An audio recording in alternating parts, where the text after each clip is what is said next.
All right, well, thanks very much. Thank you. Thanks for the kind hosting, and it's a pleasure to be here, and thanks for your introduction. Today I'm going to be talking about some work that's actually not joint. It's some work that I did by myself, just to keep myself maybe a little mentally sharp, shall we say. It's good sometimes to do things on your own. It's about, I call it wild refitting. It's about assessing how good is a predictive model. So the motivation is really just to understand how good is statistical prediction. So by prediction, I mean taking features or covariates and predicting responses or labels. Right, so we use fancy words like AI, etc., but essentially what we're witnessing is statistical prediction is what is underlying all the successes of what we call AI. Large language models are sequentially predicting tokens. Diffusion models are constructing videos or images or text, essentially by sequences of noising, denoising steps. Denoising is another kind of statistical prediction problem. And in reinforcement learning, things like competitive Go playing, RLHF, fine-tuning of LLMs. Again, statistical predictions under the hood, you're predicting things like value functions and cost to go in order to determine good policies. So that's sort of the broad motivation for this talk. I'd like to revisit this problem in some generality. You might say, well, okay, so what is the problem? In this talk, I'm going to be studying prediction problems where you train things using least squares for concreteness. So you're going to have a data set of size n. You have covariates or features xi's here, and you have responses or labels, outputs yi's. There'll be real numbers in this talk. And you have some function class, which we're going to allow to be fairly generic. Could be a deep net, it could be a kernel class, could be something simple like a linear model. Okay, so the basic question is, well, of course there are many questions in how do you solve this kind of optimization problem. That's not what I'm studying here today. I'm going to assume that this is a black box. You can run this black box and you get a function, a fit, which I'll call f hat throughout the talk. Okay, so the starting point is f hat. F hat is a trained model. And what we'd like to understand is the natural question, how good is it? And you might say, well, this question's sort of answered if I give you a big holdout set or a test set, and that's sort of standard in the usual deep learning pipeline, then you can measure how good is the predictor just by evaluating its performance on the test set. And mathematically, what you're doing is you're getting an unbiased approximation to what I'll call the population risk. This is, on average, how well would f hat do if you drew fresh samples, fresh features x, and a fresh response y. On average, how well does your predictor do? Okay, so that's our measure of quality. And if you have a holdout set or a test set that's big enough, and has to be IID, has to be drawn from the same distribution. You can't have covariate shift or distribution shift. So under some assumptions on your test set, you can get an unbiased approximation to that. Okay, so, but in this talk, I'm motivated by this question. What about when you do not have easy availability of IID test sets or holdout sets? You know, at some level, deep learning, in part, its success is driven by the fact that there are many regimes where it's super easy to collect data. And so if it's very easy to collect data, then withholding some data for a test set or a holdout set, that's okay. There's little cost to it. It's not really an assumption, or it's not an unrealistic assumption. But there are many applications. These are applications where deep learning has been far less successful, where it's actually not easy to collect data. So one example is in financial prediction. When you're studying finance, you do not have an unlimited data set. You have a historical data set. For instance, I'm plotting here for a particular year, day by day on the x-axis, I'm plotting the log returns of the S&P 500 index, an index of the top 500 stocks in the US stock market. So over a year, if you do it by day, you only have something like 250 samples, and they're very clearly not IID. You can actually make them close to independent if you do what's called residualization. You can make certain increments independent, and there's theory in finance that justifies when that's reasonable, but it's certainly not reasonable to have the variance be constant over time. This particular year, you can see the variance of these log returns residualized is far from constant. This is not a random year. This was 2020, so around 50 days into the trading year, you had March 2020, there was a massive dislocation to worldwide financial markets. Okay, so that's one example where it's not easy to collect data. Data's scarce. It's either impossible to get it or it's difficult. And the other thing that I want to be able to handle is non-stationarity or heteroscedasticity. That's just a fancy name for saying that the variances or other features of the data change over time.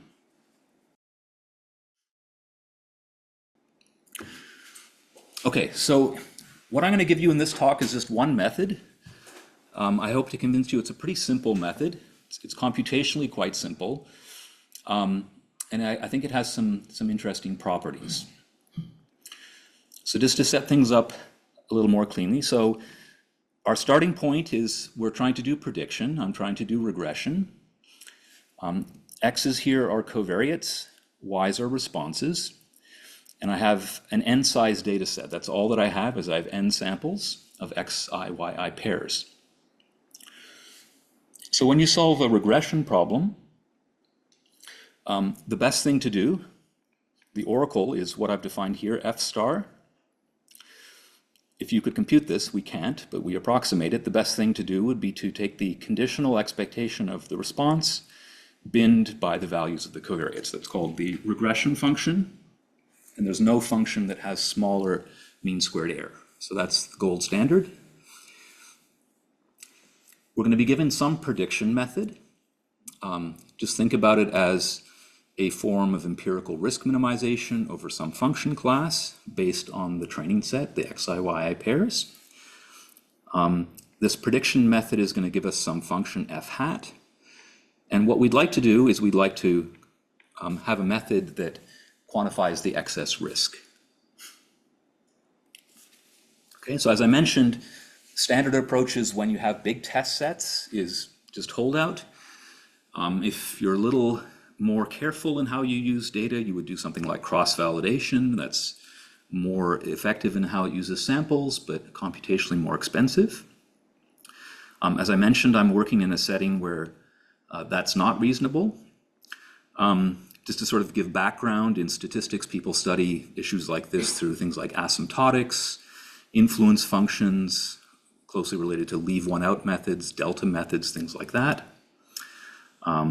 I'm going to be focusing on things that are not asymptotic. I want to give you finite sample bounds, not taking the sample size to infinity. Something that I should mention, if you're willing to assume that you're observing the unknown function f star and it's being contaminated by Gaussian noise, like what you're observing yi is f star plus Gaussian noise. It's a very unrealistic assumption, of course. But if you're willing to assume that, there's something very beautiful called Stein's unbiased estimate of risk, which actually allows you to construct from a single set, no test set required, you get an unbiased estimate of the prediction risk of f hat. But I don't want to assume Gaussian noise. The other class of methods, and our method is sort of curiously related to this, are the things that are called resampling methods, things like jackknife or bootstrap, where you construct synthetic data sets by resampling your original training set. Our method's related to that, but I'll sort of clarify the ways in which it's different. When you say asymptotic, it's with respect to n or the IID test set? Yeah, so if I say asymptotic, I mean like this classical theory would assume that n, the sample size in the training set, is going to infinity. And then you can say a fair bit. But I don't want to do that. I want to give you a theory that says for your n, for a fixed n, here is a bound on the method. So I don't know the literature well. Why influence function is with asymptotics? Is there? So influence functions are kind of like Taylor series at a functional level. But when you do a Taylor series, you're expanding it out in terms of terms with lower order terms and higher order terms. And the higher order terms in an influence function expansion go to 0 as n goes to infinity. So that's why it's connected to asymptotics. So yeah, I mean, asymptotics is beautiful. These kinds of local expansions and having higher order terms decay is sort of one thing that makes them powerful. But I personally find it a bit dissatisfying if someone says, oh, as n goes to infinity, then this is what happens. But then you're like, well, my n is, I don't know, my n's 1,000 or my n's 10,000. Is n big enough or not? It's, it's kind of a gap. Any other questions, clarifications? Happy to take things as we go.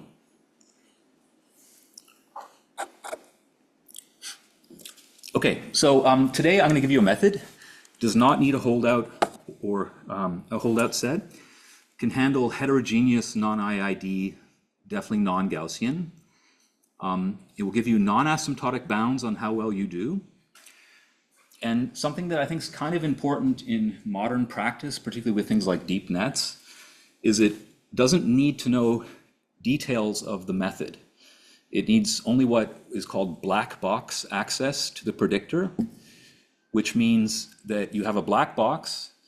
If you feed into it a data set of XY pairs, you can get out a fit. But you don't know anything about how the fit is being performed. It's completely opaque to you. It's just a box, you feed it, and it gives you an answer. Okay? So that's as opposed to things that know the structure of the function class and do all sorts of careful expansions or things like that. That's non-black box access. The other thing that's important about what I'll talk about is, in general, training models that are large at scale is not cheap. If you do something like a bootstrap, it asks you to refit the model maybe thousands of times. That's not very desirable when the refit is not fast. So I'm going to give you a method that will refit the model for 1 to something like 5 or 10 times. Okay, so it's a small number of refits. It's not something that you have to grow, and we'll still give you guarantees. Okay, so that's the context.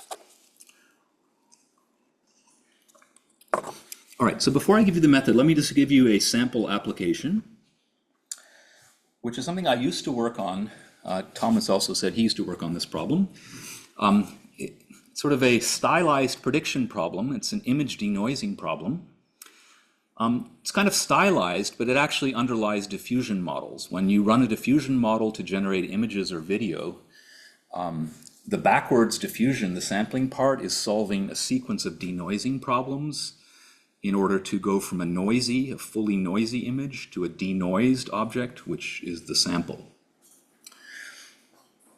Okay, so what's the setup? This is your data set. Okay, so the data set here is a single image. An image, depending on how you've pixelated it, this is maybe 512 by 512, so n would be 512 squared. Okay, so your data set consists of the pixel locations, those are the features, and the y are just the numbers that you're seeing in this matrix. Okay, so that's the response. What people do in practice here is sort of a kind of clever use of deep nets. What they do is they actually train deep nets to build priors over the space of natural images. Okay, so you can think if you're a Bayesian, you would think about it as a prior. The way they're using it is not really a Bayesian thing to do. They're using it in a frequentist way, and they're computing an MAP, a maximum a posteriori estimate. Okay, so what you have here is you have an image fidelity term. That's just the least squares loss. That's standard. Everything interesting is going on in this regularizer or prior term, which is actually a family of deep neural net priors. And they're actually indexed by a number, sigma, which tells you how much smoothing they do on the image. How smooth do you want to make the reconstruction? So this is a huge area. It's actually quite beautiful, I think. I'm using a method that's from this paper by Herot et al. But There are surveys on it. I was just mentioning to Thomas, it's sort of a rare area in which there's not a gap between deep learning land and algorithmic and theoretical understanding. People are using deep net priors, but they can actually give mathematically rigorous guarantees on what such a method does. So it's unusual that way, where often there's quite a big gap between what one does in practice and what one can understand theoretically. Okay, so you have a sequence of these bandwidths, that sigma parameter, call that bandwidth. And in practice, if you oversmooth, you get rid of a lot of noise, but you destroy features. And then you can sort of walk through along this path until you get back to the original noise. So the question you'd like to do in practice, for instance, is have an automated way of choosing along this path of sigmas. Where should I stop? What's the best reconstruction? So the method that I'm going to give you today, what am I plotting? I'm plotting on the x-axis, I'm plotting the logarithm of the smoothing parameter. To the left, so images such as this are highly smoothed. They're over-smoothed, in fact. Whereas to the right, over here, these images are under-smoothed. And this is a case, unlike some settings where one sees interpolation work, this is a case where there's very clear overfitting. You are seeing that there's a minimum. The best smoothing parameter in terms of the mean squared error is somewhere on the log scale around -3. Okay, so the red curve is an oracle. If you knew the true image and you could evaluate the exact prediction error of f hat, you would see the red curve. You do not see that in practice. The dotted curves, blue and green and black, those are a sequence of approximations to that curve. And I'm going to give you conditions under which, I'll give you a condition under which you get the green curve, which is not perfectly matching, but it's a very close upper bound to the truth. Okay, and that's going to be computable based on each point on that curve is a single refit. Okay, so you just run a single refit, you're not calling the black box thousands of times. And just to convince you that in this example, so what you really care about is, do the curves have the same minimum? If the curves have the same minimum, then it says you're selecting the tuning parameter in the optimal way. And if you study what happens when you select tuning parameters, if you compare the performance, I'm measuring something called peak SNR, so higher is better, it says it's more accurate. If you had an oracle that could cheat, you would get this red curve. I'm going to give you a sequence of 3 different approximations. There's an algorithmic parameter that is controlling as I move between these approximations. In this example, the middle algorithmic parameter is matching the oracle perfectly. It's saying that the algorithm, which is not cheating, is achieving the same performance as the oracle. Okay, so that's just one motivating example. There's nothing specific in this talk or the method about image denoising. It's just that image denoising is a nice concrete problem where you can say some very explicit things. Okay, so that's the kind of thing that the method can do. Okay, so with that motivation in mind, let's get to the method. So let me walk through this slide carefully. So as I mentioned, you have a prediction method. It's a prediction method that takes samples and outputs fits. You've applied that prediction method to your original data set, so your original response vector y, and by doing so you got some function f hat. Okay, so f hat is given to you. That's the predictor that you're trying to say how good is that. And the algorithm has 2 other inputs, and I'll mention why they're important. One is what I call a centering function, call it f-twiddle. In easy cases, f-twiddle can be the same as f hat, but I'll tell you why it's important to have that degree of freedom. And the other is a noise scale. That's a real number row that's positive, and I'll explain why that's important to have. Just to be clear, when I was varying these plots here, This was for that noise scale rho was 1, 1.15, and 1.3. So rho around 1 is where you want to be, but the theory will tell you have to be a little bit larger than 1 if you want to get the best performance. Okay, so those are the three things. F hat you're given the original data set, and you have two things to choose. Okay, so what do? You use the centering function to compute the errors that you're currently making. Okay, so you're fitting responses yi. The prediction you'd make with the centering function is f twiddle xi, so this is your current error in the prediction. Then what you do is you symmetrize those errors, and by symmetrize, I mean you just flip a coin and you put a +1 or a -1. So that makes them have a distribution that's symmetric around 0. So these epsilon i's, those are random variables. Coin flips, those are called Rademacher variables. They sit in front of this term here. So you symmetrize, and then you rescale, and then you add in your original prediction, f hat. Okay, so what you've done is you've taken your original prediction, and you've added a form of synthetic noise to it. And you've constructed a new data set, which I'll call the wild data set. It's a cool name, but there's a reason why it's called wild. It's because this is connected to something called the wild bootstrap. Okay, so you took residuals, you symmetrize, you scale them a little bit, and that's actually important in practice. Then you add them to your original responses, and you get a new data set. Okay, and you feed that data set back to the black box. It's going to compute a new estimate. I'll call that f diamond of rho. So wherever you see diamonds, that's in what I call the wild world. It's in the synthetic world. So you have a new fit, and you have noise variables. And I'll give you a procedure. What I was doing in the previous slide was using that single refit, and I'll tell you when it's actually an upper bound on the true error that you care about.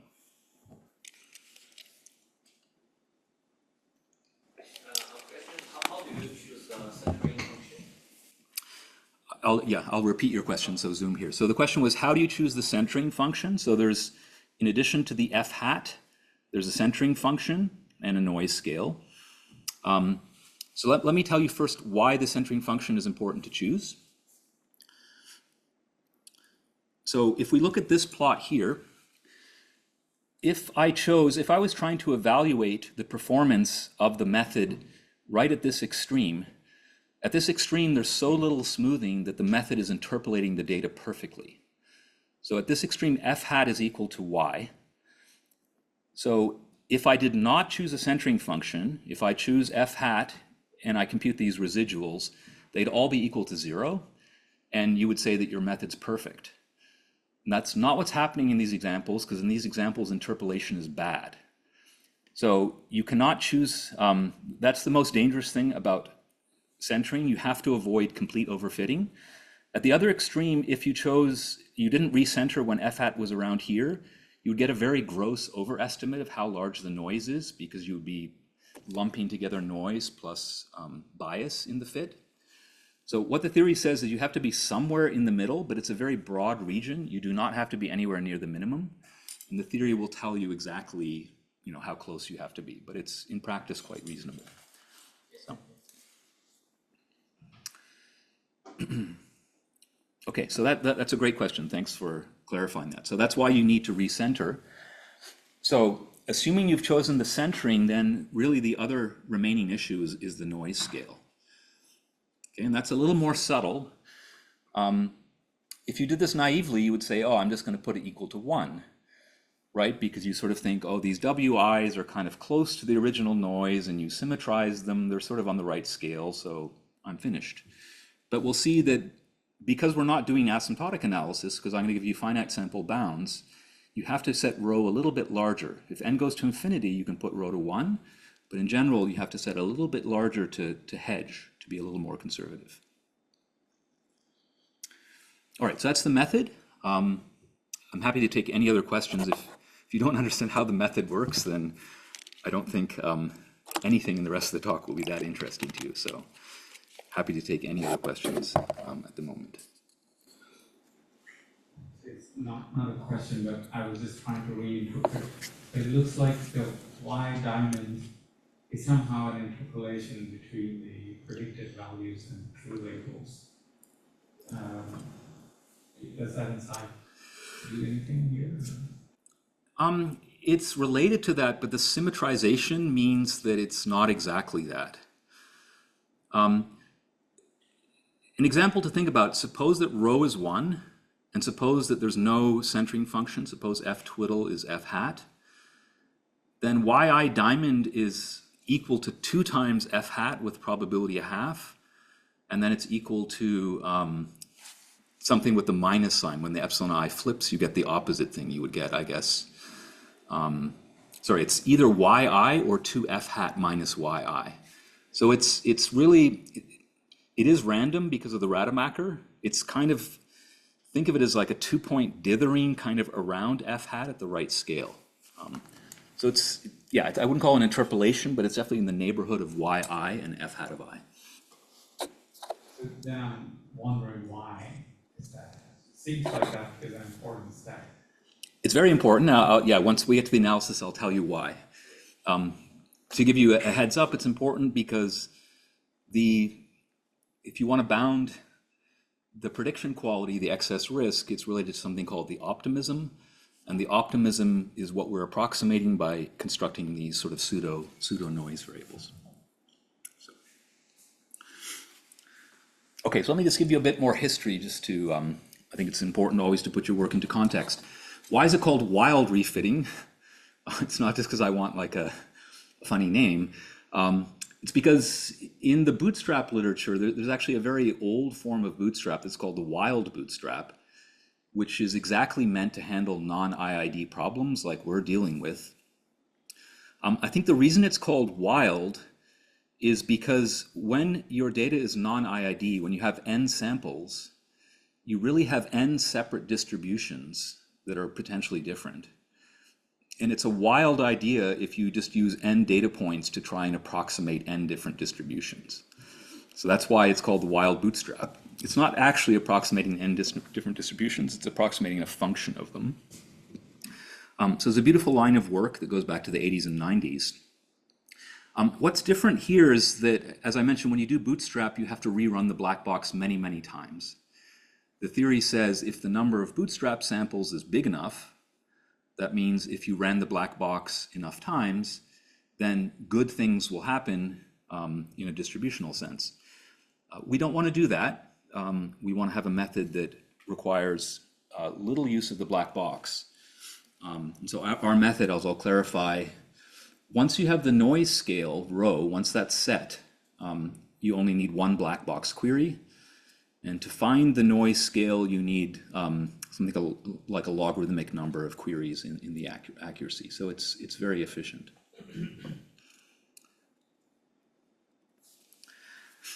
All right, so let me, without getting overly technical, hopefully, I just want to give you some intuition of like, why does this work? All the questions that have been asked so far are perfectly reasonable. And the reason it works at a high level is because we're approximating what's called the optimism of a predictor.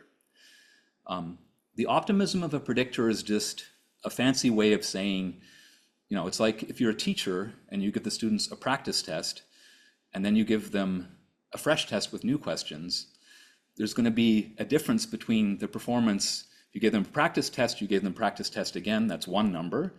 If you gave them practice test and new test, that's another number. The optimism is how much better they would perform if you just gave them the practice test again. That's just if you recycled your training data. So that's what this method is approximating. And just to be clear, what are we analyzing? We're analyzing what's called the excess risk. The excess risk is just the error of your predictor. That's the error of f hat. But then you're subtracting off how well you would do compared to the oracle. If you knew the best thing possible, how much worse you do than the best thing possible is called the excess risk. Okay, so if you know this thing, you basically know everything. And what we're going to give you is a bound between the thing that you don't know, this population risk, and something that you can compute, which is the excess risk defined on the training set, the empirical excess risk. Okay, so this number is the optimism, and that's what we're going to bound.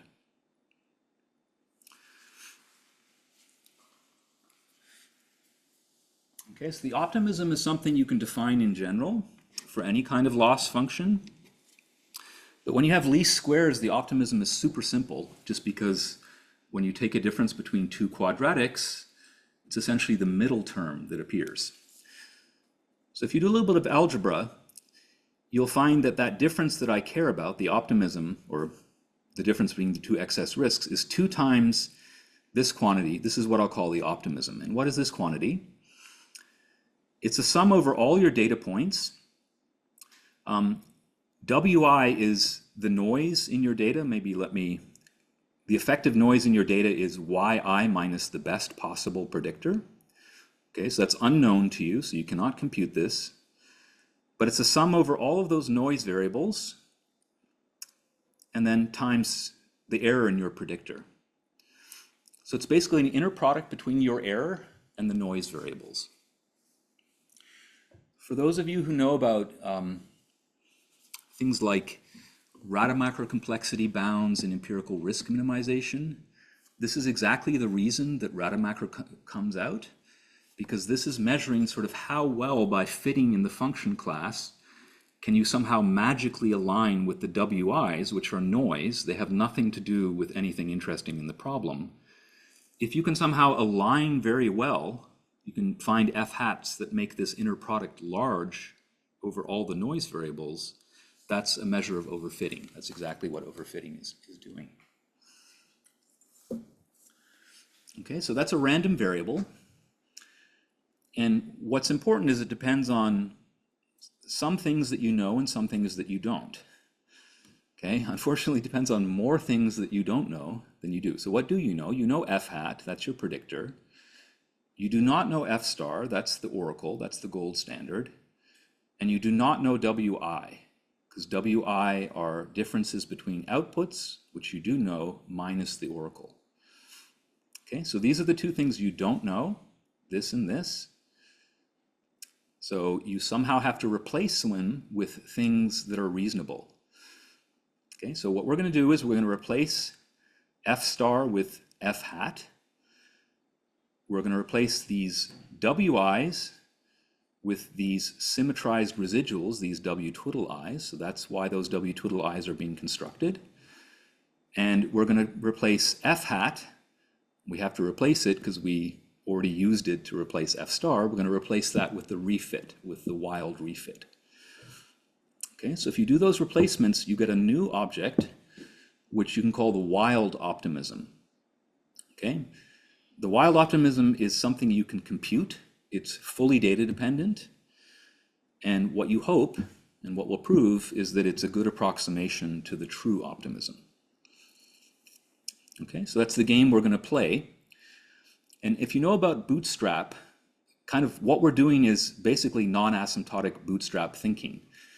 Like in bootstrap, you sort of say, oh, I don't know f star, but I'll replace that by my estimate. And then you say, well, I don't know this, but I'll replace it by some sampling mechanism that generates things that look like that. And that's what we're doing. The sampling mechanism with Rademacher symmetrization is constructing sort of pseudo-noise variables which look somewhat like the original noise variables. Okay, so here's the game that we play. On the left-hand side, you have the true optimism. That's something that you would like to know. You cannot compute it. On the right-hand side, you have the wild optimism. You actually have a family of them depending how you choose the noise scale. Okay, so that's fully data dependent. These are those Rademacher symmetrized noise variables. F row of diamond is your refit. F hat is your original fit. Okay, so you have residuals, original fit, new fit, inner product. So it's very easy to compute. The complexity is in computing the refit. If that's a big neural net, you have to rerun your neural net. But to be fair, you initialize it at f hat. F hat is actually going to be quite close to f diamond. It's a small perturbation. So you can actually recompute this with a warm start very, very quickly. Okay, so left-hand side, random variable not known. Right-hand side, random variable fully data dependent, computable. Okay, so what we show is the following. There's sort of one third object, just to make things clear. When you have approximation error, when the function class f that you chose was not big enough to include f star, you're not actually, f hat is not getting close to f star. F star could be far away. You have a smaller function class and you're inside the smaller function class. What f hat gets close to is something I'll call f dagger. And f dagger is what would happen if you took your oracle function with no noise, that's f star x1 through xn. If you applied your black box predictin method, that's script m, it would output some function that I'll call f dagger. So f hat is getting close to f dagger. And what this lemma says is that as long as you choose the noise scale so that the difference between the two fits, the original fit and the refit, is at least 2 times the difference between f hat and what f hat is converging to, then you get an upper bound. Then the blue thing, the while optimism, which is computable, is an upper bound on the red thing, which is what you care about. There's some higher order terms that I'm glossing over. They're important, but just at a first order of understanding, that's the key result. Okay, so what it's saying is that if you choose rho big enough, as you increase rho, you make the synthetic data set noisier. If you make the synthetic data set noisier, you make this difference get bigger, and eventually it's going to be big enough so that it dominates this difference. Now, to be fair, I'm cheating, and I'll tell you how to fix this in the end. I'm cheating because we don't know this. I know f hat, but I don't know f dagger. So this is not yet a workable method. I can't compute this number, so I don't know how big rho should be. But I'll give you a separate bound that will tell you how big to choose rho. That's what we use. Okay, so high level, it's saying true optimism, unknown, random variable, synthetic wild optimism, data dependent, computable. Under some conditions, you get an upper bound. One thing I want to mention that's kind of interesting and practically important about the method is that, so I'm not giving you the details, so this is non-asymptotic, it's for finite n, but the rate at which this bound, the probability with which it holds is something like 1 minus e to the negative n. Okay, so if n is an image like 512 squared, that's like e to the minus 512 squared. It's like quasi-deterministic. And this doesn't depend at all on the distributional properties of the original noise. This is only depending on the fact that you're doing coin flips. When you do coin flips, they concentrate very, very fast, and that's what we're using. And what this means actually is that this method works for very heavy-tailed noise. Okay, so this is a denoising problem. It's highly heteroscedastic, and the noise is being drawn from like a student t distribution with 6 degrees of freedom. Okay, so that only has 6 plus epsilon moments. It doesn't have a 6th moment or a 5th moment. It's very heavy-tailed. And so you would think normally if you have very heavy-tailed stuff, you probably have to have a lot of data so that the averaging kicks in and things look nice. But that's not what's going on here. You compute the same curves, again, using a single refit on such a heavy-tailed noise problem.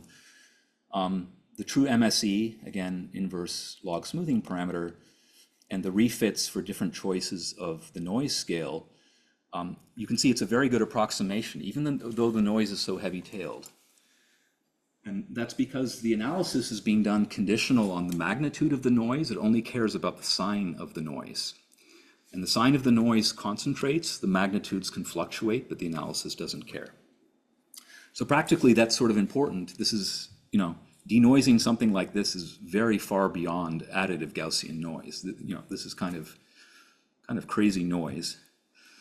And to be honest, as I said, I used to work on image denoising like 20 years ago, and I kind of feel like there's like a parable about Rip Van Winkle who like fell asleep under a tree and then couple decades elapsed, and then he woke up and the world was different. That's sort of how I feel about image denoising with DeepNet priors, is that the performance is absolutely amazing. So that's quite interesting. But from the perspective of our method, I think it's quite interesting is that it's quite robust to distributional properties of the underlying noise. Okay, so that's step one. It sort of says you have a wild optimism.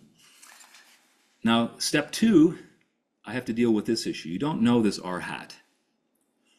Okay, so I sort of have to tell you, I have to give you a way actually of bounding R hat. If I had a bound on R hat, then I could choose the noise scale big enough so that this was satisfied. So that's the next step. And that's probably where the most magic is from a theoretical point of view. So again, let me just try and give it to you high level, but there's a picture that will sort of make it clear. So we don't know this R hat. We need to know it to make the method work. What we proved is that whatever noise scale you choose, you can upper bound this R hat by the maximum. This twiddle means that there's some higher order terms that I'm neglecting, but the leading term is maximum of whatever the error that you got from the refit. So the game is you fix a noise scale, you refit at that scale, you get this new estimate F diamond, and you compute the error compared to the original fit. That gives you this wild error. So you can upper bound it by the maximum of two quantities, the error that you get from the refit, and then this function, which is a function of the optimism, divided by that wild error. So the way to think about this whole thing is just a giant function of rho. And if I plot this as a function of rho, it has sort of an interesting shape. So what am I plotting? On the x-axis, I'm plotting the noise scale rho. So it goes from very small, 1 is sort of the nominal level, up to like 2. What I'm plotting is the function value, by which I mean this maximum. Okay, and this maximum is, well, it's the maximum of two functions. One function is this red curve, that's R of rho. That's this error here that you're getting by refitting at scale rho. So as rho grows, you're making a synthetic problem that's noisier and noisier. So that function is of course increasing. That's what we're showing here. The more delicate function is this component here, this ratio of the optimism over rho. That you can prove is actually a decreasing function of rho. It in general looks like this. And so the point at which they intersect, that's the best upper bound you can get. So in this example, this is R hat, that's what we're trying to bound. This dotted line, that's the left hand of the inequality. We have the maximum of these two terms, and if we find the best point where they intersect, that gives us the best upper bound. So we would get this upper bound on R hat.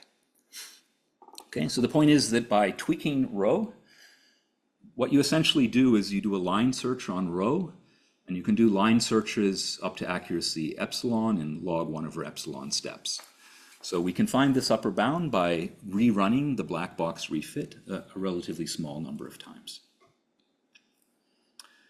Okay, so once you have that upper bound, then you can go back to this original bound. It tells you how to set rho, and then you get this number, and with that wild optimism, you can compute an upper bound on the optimism or the predictive quality of your estimator. Okay, so that's how the method works. High level, what you want to take away is, again, everything is black box. It's not using a huge number of queries to the black box. Once rho is determined, it uses one more query at that row. And in the line search step, if in practice, actually, you don't do the full line search. It's not actually that essential. Often, if you just take rho a little bit larger than 1, the empirical performance is quite good. If you take rho equal to 1, you haven't sort of hedged yourself against the finite sample fluctuations. I mean, I think this makes sense, but then like going back to those plots that you had, and then they're not really upper bound always, right? So what's missing in that? Right, so they're not upper bounds. So this plot, for instance, so red, the question was, this makes sense, but in the plots you were showing before, you're not always giving upper bounds. Yeah, so the point of the theory is to say how big rho has to be so that you are guaranteed to have an upper bound. So red diamonds is truth. If you run it with rho equals 1, it's not actually a bad approximation. It's not terrible. It has the right shape, but you can see it's not an upper bound. So the point of the theory is to say, as you increase rho, how large does it have to be so that at some point this is going to pop above? At rho 1.15, it's still slightly below, but it's very close. At rho 1.3, it's definitely above. So what the theory says is that there's always a choice of rho, and I will tell you how to compute it so that you always get an upper bound. To be fair, the upper bound, you might say, well, does it really matter? I guess what really matters is whether you actually choose the right bandwidth. So this plot that I showed you before, when I was doing image denoising, if you did it with rho equals 1, and you look at how well you did in terms of bandwidth choice, you're definitely not getting an upper bound. And you might say, well, I don't care. Who cares about upper bounds? But your bandwidth choice is suboptimal. This gap is saying that you're losing compared to the oracle. Whereas here, you're matching the oracle. If you go too large, you start to lose for different reasons. You're getting an upper bound, but it's a bad upper bound, and you lose the optimum. So really, at least for bandwidth choice or tuning parameter choices, it's not so much the upper bound, but it's preserving like exactly or close enough where the minimum is hit. That's what matters in practice.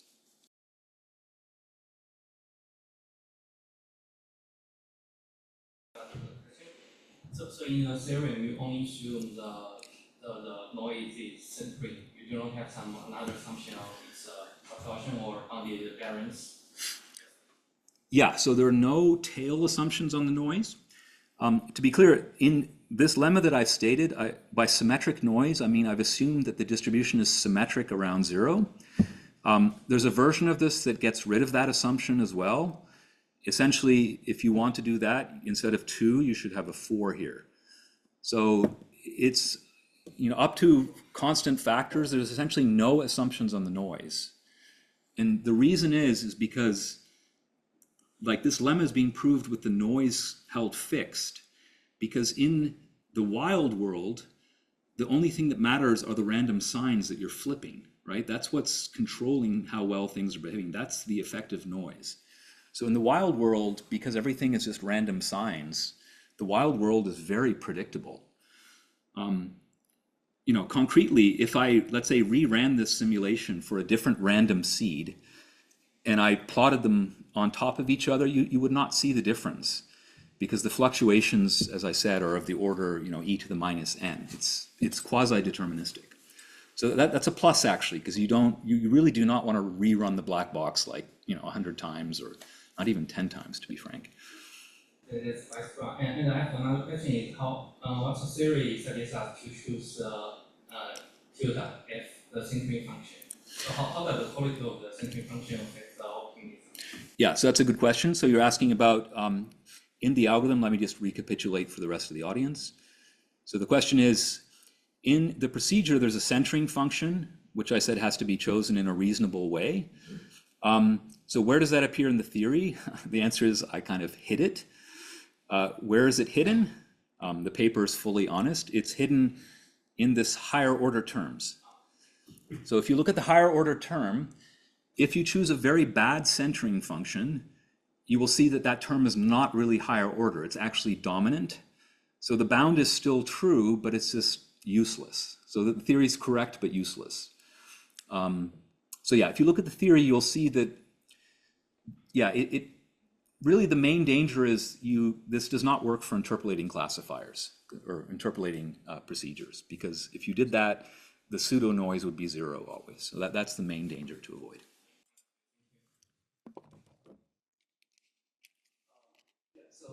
I'm not sure if I understand this correctly, but do you think the sort of innovation is related to structural risk minimization? Because some of it's like you are using the transition error to sort of assess the performance of each hardware algorithm. And you're sort of upper bounding on the So the optimism, I'm not sure, it's sort of like the hypothesis complexity, right? So yeah, just wondering if that's a little bit. Yeah, no, that's a great question. So you're asking, is it connected to things like structural risk minimization and excess risk bounds with like VC dimension or router macro complexity and so on? Very much so, because this true optimism, this is inequality. That's exactly what the excess risk is. And when people do router macro complexity, what they do is they say, well, I don't know this and I don't know that, and they start taking suprema over things that they don't know, and they get upper bounds on this. So in essence, they're exactly upper bounding the true optimism, and that's what leads to generalization error bounds. So it's definitely connected, but what we're doing is different. We're not trying to bound in some abstract theoretical way. We're trying to construct a pseudo world which has a pseudo or wild optimism which we can compute.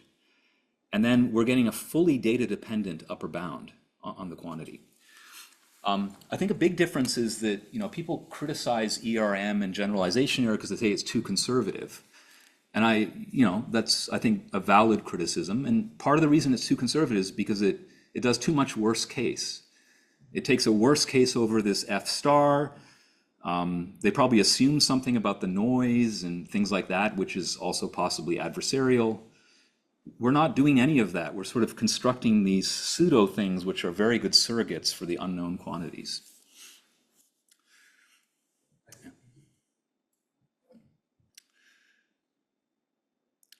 Okay, maybe I'll wrap up just to keep us on time. We have a lot of other applications. Let me just show you one more, which is sort of interesting if you want to do large-scale kernel methods. So large-scale kernel methods, when you fit with a kernel, for instance, Misha Belkin has, I think, done lots of quite exciting work in this area, really trying to make kernel methods scale, right? The sort of question is, are kernels, not just kernels with fixed kernels, but kernels with adaptively learned kernels, that's where they become interesting and competitive with deep nets. To what extent can you approach deep learning? And part of the challenge here is that when you run a kernel method, you're always wrestling with this n times n dimensional kernel matrix. It's a beast if n is on the order of millions. But what people do are various kinds of computational tricks to approximate or speed up computations with that kernel matrix. And one trick that's kind of cool, when it's done on integral operators, it dates back to classical work at Nystrom from nearly 100 years ago. It's called Nystrom sketching. It's essentially, if you have an n-dimensional matrix, you just take m. M is called a sketch dimension. M could be quite small. And you essentially just approximate the matrix by this corner here. So the picture is a little misleading in that m should really be tiny. M is a huge subsample. So you're really approximating an enormous matrix with a stripe like this and a stripe like this. Okay, so if you actually want to do kernel methods at scale, you need tricks like that, and Misha and his collaborators have many such tricks up their sleeves. What's interesting here for us is m is like a bandwidth parameter. You'd like m to be as small as possible, but still recover the same predictive performance as if you had run it on the full data set, on the full kernel matrix.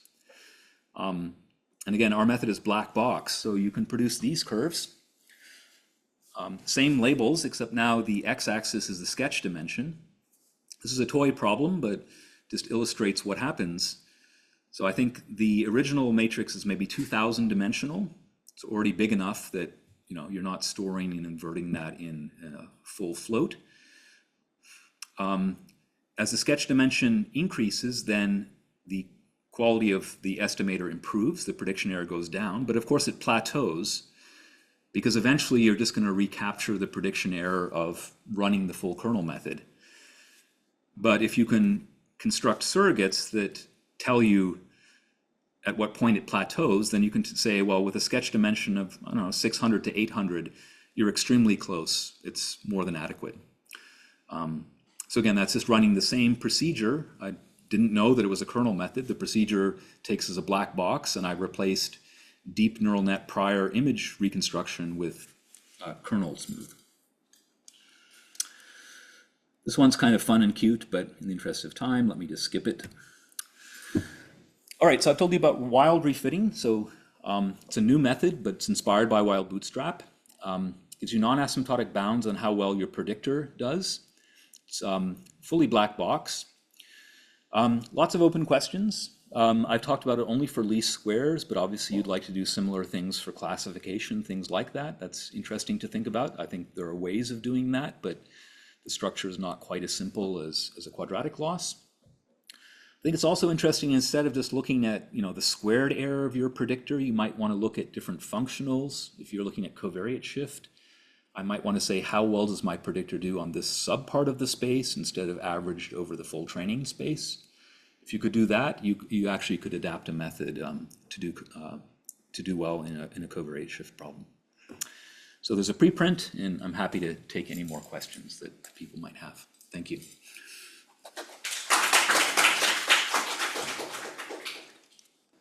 Thank you for the great talk.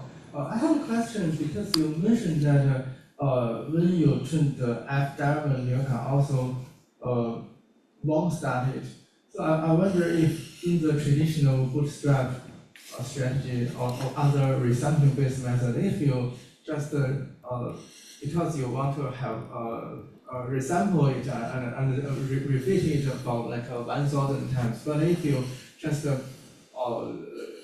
randomly, you just warm start it, or maybe you can use the bottom layers as some feature extractor, and then you only fine tune the final layer. Maybe trying it for 100 or 1,000 times is also feasible.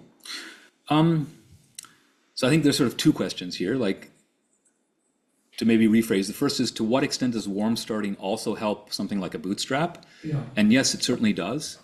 So just to clarify, so warm start helps because you feed it to refit this y hat diamond, which is f hat, which you know, plus a perturbation. Yeah. And so if you initialize at f hat, which you know, you expect you would get very fast convergence, and empirically that's true. Yes. So you're right that Bootstrap would also benefit from that, but Bootstrap would still need to do that 1,000 times, whereas I need to do it 1 or 10 times. So that's one benefit. Your other idea is a good one. If I had a deep net, to what extent do I need to like retrain from like layer 1, or could I do something like clever, like, freeze earlier layers, most extreme freeze everything except the last layer and just refit the last layer? To what extent is that still a good approximation? I suspect it probably would be, because a lot of the point of deep learning is that earlier layers are doing the feature extraction, and I suspect a lot of this variability would be captured by late layer refits. But I haven't done those experiments, but I think that would be very interesting to study. My intuition is that why warm start can help have the same reason why it may also help Bootstrap, because in Bootstrap we will randomly sample like a 60 around 60% of the data, and then the fitted model, refitted model should be very close to F hat. Agreed. Yeah, so both Bootstrap and this will help from warm starts, but anything I know in Bootstrap says take a large number of Bootstrap samples, whereas half the point of this is take a very small number of samples, like 1 to 10. So yeah, warm start or not, there will always be savings compared to Bootstrap. So I fully understand the first jar and what you want to do here, but and this might be a silly question, but have you ever mentioned how to set central function explicitly? I mean, to me, it's not clear how to set the centering function. Yeah, so again, there's a centering function. As I mentioned, yeah, if you're interested more deeply, part of the answer is embedded in, if you look in the paper, in exactly how this higher order term looks. But from a practical point of view, the main thing to avoid is just, you cannot have this method will not work for an interpolating procedure. If f hat of y is f hat is equal to y, this procedure is nonsense, right? Then the residuals are 0, and it says that your prediction error is 0. So in practice, what you would do is just construct any estimate that does not overfit, but roughly speaking, you want it to have some guarantee that it's in the neighborhood of the correct thing.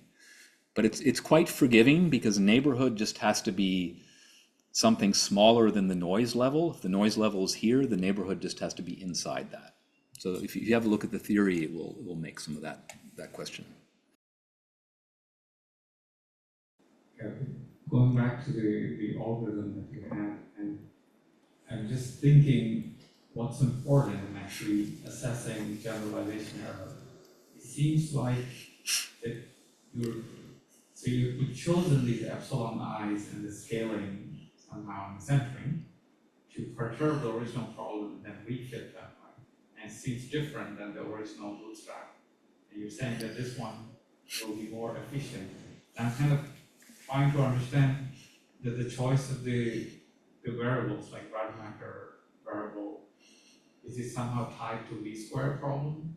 And if you, like the original thing is somehow different and the perturbation that you're doing here has to change drastically, Yeah, these are great questions. So, to be precise, there's not a single bootstrap. There are many different bootstraps.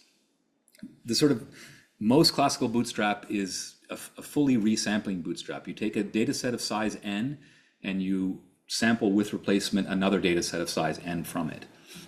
I guess you can also subsample. Sometimes you do an m out of n bootstrap. This thing is related to the wild bootstrap, which is what's called a residual bootstrap, in that it focuses on the residuals in a prediction problem, and a standard residual bootstrap would resample the residuals with replacement.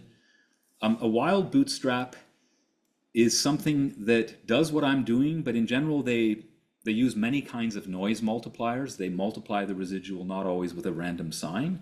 I'm using a particular random sign, so it sort of falls into that category. If you want to do this for non-least squares, then what is the residual? The residual is going to be something like the gradient, because y minus f hat of I is the gradient of least squares at f hat. So if you want to do it for a general loss, you have to, the residuals become the gradients, and you would symmetrize the gradients and then study that object. So yeah, it's sort of, bootstrap is a catch-all that actually means many different things. It's not a resampling bootstrap, it's a wild bootstrap that it's closely related to.